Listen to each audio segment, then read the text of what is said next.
텍사스. 알래스카 다음으로 미국에서 큰 주이자 프랑스보다 더 큰 크기를 자랑한 동시에 미국 레드넥 하면 떠오르는 미국 보수의 성지이기도 함.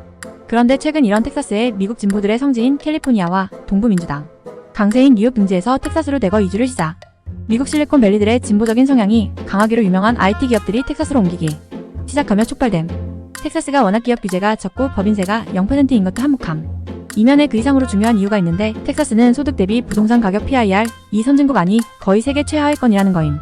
예컨대 최근 PIR로 텍사스 휴스턴에서 집을 사는 건 휴스턴 평균 연봉을 아무것도 안 쓰고 2.6년치를 모은다면 집을 사는 게 가능하고 세계 주요 도시 268개 중 259위일 정도로 낮음. 더 놀라운 건 이게 최근 캘리포니아나 뉴욕에서의 이주로 가격이 올라갔음에도 이렇다는 거.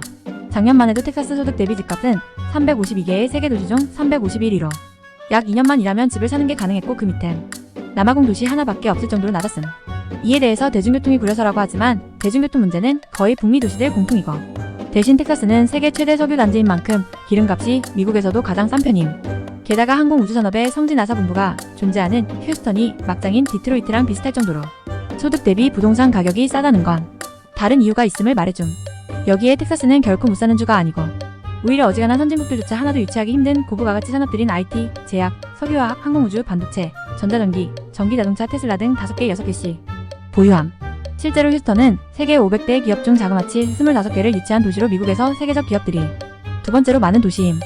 그러면 이렇게 고부가가치 산업을 한 개도 아니고 여러 개의 경제적 기회도 넘쳐나는 동네의 집값이 왜 이렇게 저렴한지에 대해 의문이 들 수밖에 없음. 일단 첫 번째로 위에서 말한 텍사스란 주 크기가 알래스카 제외한 미국 최대일 정도로 평야가 많음. 그렇기에 집을 지을 공간이 널림. 하지만 이걸로는 부족함. 왜냐면 단순 평야 크기라면 캐나다나 호주도 적지는 않지만 캐나다, 호주는 경제적 기회가 많은 대도시 2-3곳에 인구가 집중되어 집값이 미쳐 돌아가고 있거든. 두 번째, 텍사스랑 저 캐나다나 호주 대도시랑 다른 점은 주택 공급이 매우 풍부함. 이후로 주택 규제가 적으며 적경한 멕시코 등에서 저가 건설 노동력이 많이 옴. 예전 서울 부동산 가격이 내렸을 때를 기억할 거임.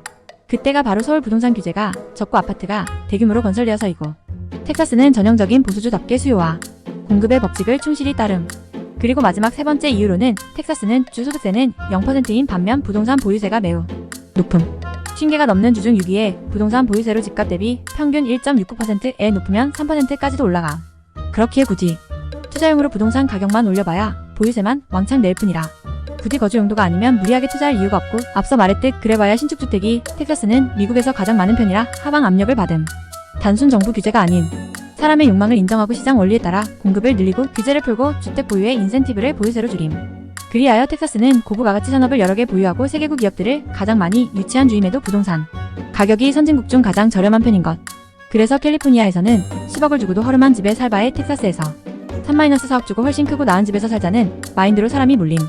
그 결과 텍사스는 미국에서도 인구가 가장 빠르게 증가하는 주가 되어 최근 10년간 약 500만 명을 더하며 뉴욕과 플로리다를 제치고 명실상부 제2의 주가 되었고 사람이 몰리는 곳에는 돈이 몰리는지라 경제 규모도 미국 2위에 세계 6-7위인 프랑스급 경제 규모에 준하게 됨.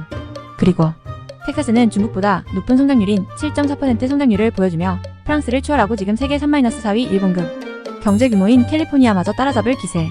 세계에서 흡성대법을 하는 미국에서 저렴한 집값을 통해 유치한 고부가가치 산업과 양질의 일자리로 더 많은 인재와 돈을 흡성대법하며 끝을 모를 기세로 성장함. 그리고 그게 더 많은 인재를 또 끌어들이는 선순환 작용에서 1인당 GDP가 86.0불임에도 유럽, 일본 대비 성장률 수십 배를 찍는 것. 최대의 복지는 양질의 일자리와 저렴한 의식주란 격언을 현실로 입증 중. 주소득세는 없애고 대신 주택 보유세를 높이는 게 키네. 투자 투기 목적으로의 다주택 소유를 억제해줄 수 있는 정책인 듯. 보유세가 높아도 공급이 한정되어 있으면 미국 다른 대도시들처럼 임대료로 전가하면 그만이라. 집값 오르면 집도 찍어내면 그만이야 라는 텍사스니까 가능한 거에 가까워.